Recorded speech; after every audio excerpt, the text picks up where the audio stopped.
The Witcher 4 trailer is here and I am so ready to talk about it. No faffing, let's go. Those viper eyes are one of the key Witcher 4 details that indicate that Ciri has survived the Trial of the Grasses, confirmed.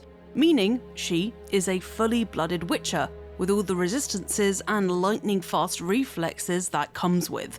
Only 1 in 10 women survived the mutagen developed by the School of the Cat, and as Ciri follows the School of the Lynx, I assume she took a combination of herbs related to that concoction. The fact that there was even a Trial of the Grasses for Ciri to survive is remarkable in itself, as in the 1230s-ish, the last person who knew the formula to create the Trials of the Grasses died, so Ciri must have somehow pieced together a combination of herbs to rebirth the Trial of the Grasses.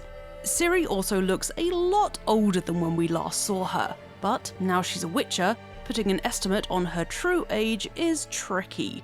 Unless something has changed in the CDPR Witcher canon, being a Witcher slows down the aging process, and as Ciri looks to be in her mid-30s, she could be any age from 50 upwards, honestly.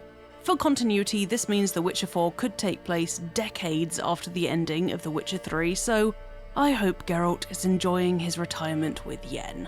Where is Ciri's Elder Blood magic though? In the trailer, there's no sign of her teleporting like she did in The Witcher 3, and although her eyes do appear to light up at one point, it's uncertain if that's Witcher-E or Elder Blood-E luminescence. Let me know what you think though. One significant factor that was missing from Ciri's return was any sign of that teleporting that she used with aplomb in The Witcher 3. If we assume that her eyes were glowing because of anything apart from the Elder Blood, then it appears that Ciri is not using her Elder Blood at all, a far cry from The Witcher 3, where she used it liberally whenever she was under attack. Has Ciri's Elder Blood changed somehow? Perhaps become dormant after the Trial of the Grasses? Or Ciri might be avoiding using her abilities so she can't be detected by the Ainella. The elves Eredin ruled over in The Witcher 3. I'm going to talk about why Ciri might want to avoid the Ainella in just a bit, and specifically, why Avallac'h might be The Witcher 4's walking red flag.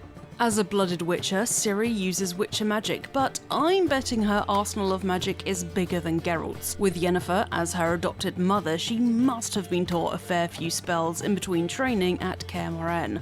This could definitely spice up combat in The Witcher 4 gameplay if there's a more intricate magic system at work, alongside the usual melee actions and Witcher's magical signs. Wherever Ciri is, it's cold. Everyone is wrapped up warm, even the more resilient Witcher Ciri. I know that in the finale to The Witcher 3, Ciri claims she vanquished the White Frost, bear with me, but she might have misread the signs because how do you fight an axial tilt exactly?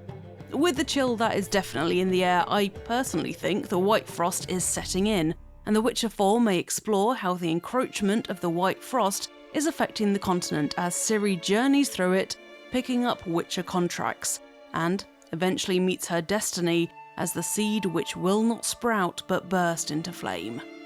If the White Frost is at the core of The Witcher 4, there's a couple of things you should know about it. The White Frost is a cataclysmic event/force that is, for all intents and purposes, the equivalent of an ice age for the world, or climate change. No matter what you want to liken it to, the White Frost brings such severe cold weather that it eradicates all life in a matter of months. It's been known about for centuries. Ithlin's prophecy is hundreds of years old and describes the devastation the White Frost will sow. Ithlin was an Ainella, ancestors of the elvish retinue that left the continent when the last conjunction of the spheres happened, in contrast to the Ainseath, the elves that stayed in Geralt's continent. Ithlin's prophecy goes as follows. Verily I say unto you, the era of the sword and axe is nigh, the era of the wolf's blizzard. The time of the white chill and the white light is nigh, the time of madness and the time of contempt, the time of the end. The world will die amidst frost and be reborn with a new sun. It will be reborn of the elder blood of Hen Icair, of the seed that has been sown, a seed which will not sprout but burst into flame. Geralt is the wolf and Ciri is the Hen Icair, vessel of the elder blood. Her child is important to the prophecy too, but I'll get onto that later.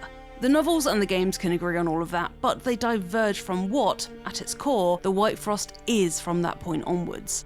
In the books, the White Frost is an inevitable part of the future. It comes about as a result of the tilting of the planet's axis, and so will happen no matter what.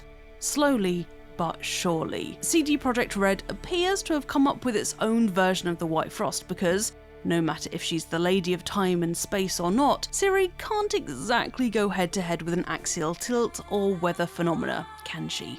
Consequently, in The Witcher 3, the White Frost has a quote-unquote source which Ciri is described as going off to fight and triumph against, as long as you get the good ending of The Witcher 3 where Ciri takes on the Witcher mantle. Which leads me onto how exactly CD Projekt Red's version of the White Frost, already faced by Ciri, could be involved in The Witcher 4. Making the White Frost something that can be fought has confused a lot of people, like myself, who have read both the books and played the game. It's possible that Ciri is going to somehow channel her elder blood to prevent the White Frost and therefore prevent the apocalypse it will bring. She could have also been the cause of the White Frost infiltrating multiple worlds ahead of schedule.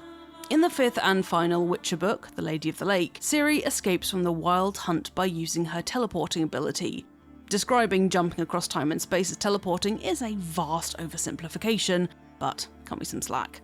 This was way before the events of The Witcher and, as such, Ciri's control over her powers was in its infancy. As she wasn't able to finesse this teleporting, she left in her wake tears in time and space, which, in turn, opened portals between those unknown worlds and the encroaching chill of the cataclysmic White Frost. Quote, "Countless other worlds are mentioned in the last Witcher 3 journal entry, and a complete tinfoil theory is that this would allow Ciri to step into Night City, which, for the record, has been referenced in The Witcher 3 by Ciri herself."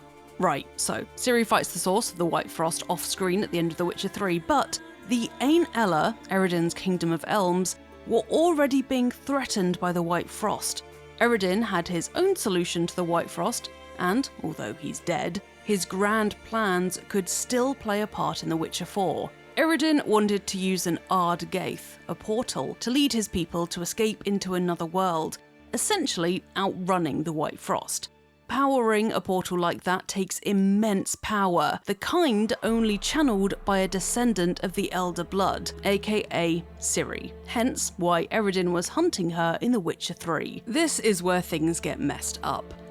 Ciri's child, not Ciri, is believed by the Ain Ella to be the descendant of the Elder Blood who can wield the most power, even more so than Ciri herself. How do you get Ciri's child, you may ask? You kidnap Ciri and tell her the only way she can be freed is if she conceives a child with the 630-year-old Oberon, King of the Elves, and leave said child in his care so he can raise them and control them and their power. Yes, it's screwed up. Luckily, Ciri was saved from this fate by unicorns when Oberon was poisoned by an elvish Viagra, but that's a story for another time. Eredin seized the throne for himself and put his plans to capture Ciri into motion. A key player in the uncomfortable plot for elves to use Ciri's child was Avallac'h, the elf cursed into becoming Uma, who becomes your uneasy ally in the finale of The Witcher 3. Avallac'h is a bit of a creep. He was meant to marry the elf and elder blood wielder Lara, Ciri's great-great-great-great-grandmother, but then Lara fell in love with a human and had a child with said human, starting the lineage that would eventually produce Ciri and ruining the Ain Ella's grand plans.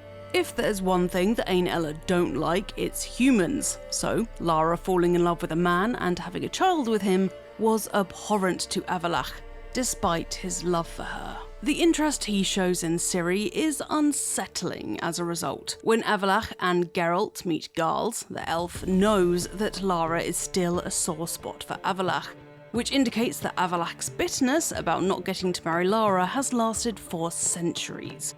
Missing out on that marriage meant losing grip of the power that came with it, and when you pair that with his fascination with / mentorship of Ciri, you get a whole lot of horrific, almost grooming energy. Avallac'h helped Ciri hide from the Wild Hunt on the Isle of Mists and has taught her how to control her powers, so he absolutely has a stake in her survival. Perhaps he plans to use her to open a portal or to, somehow control her offspring to do the same, thus leading the Ain Ella to safety and potentially becoming the leader of his people, and controlling the only way to escape the White Frost, something he was so close to centuries before Ciri even existed. The person who holds the escape from the White Frost in their hands is powerful not only to the Ain Ella, but to every other species that wants to survive. With Avallac'h at the helm, that puts him in a position to rule over humans with his Ain Ella brethren. Those high and mighty elves aren't shy about deeming humans to be a lower form of life, so that's something we definitely don't want to happen. What are your predictions for The Witcher 4? Is there anything you spotted in the trailer that stirs your intrigue, or do you have some kind of insight into the White Frost and Ciri's story that could explain what The Witcher 4 may explore? Let me know in the comments below. As always, feel free to like and subscribe to Eurogamer for more videos, probably by me, about The Witcher 4, and in the meantime, I am gonna go and reread The Lady of the Lake, so I'll see you folks next time.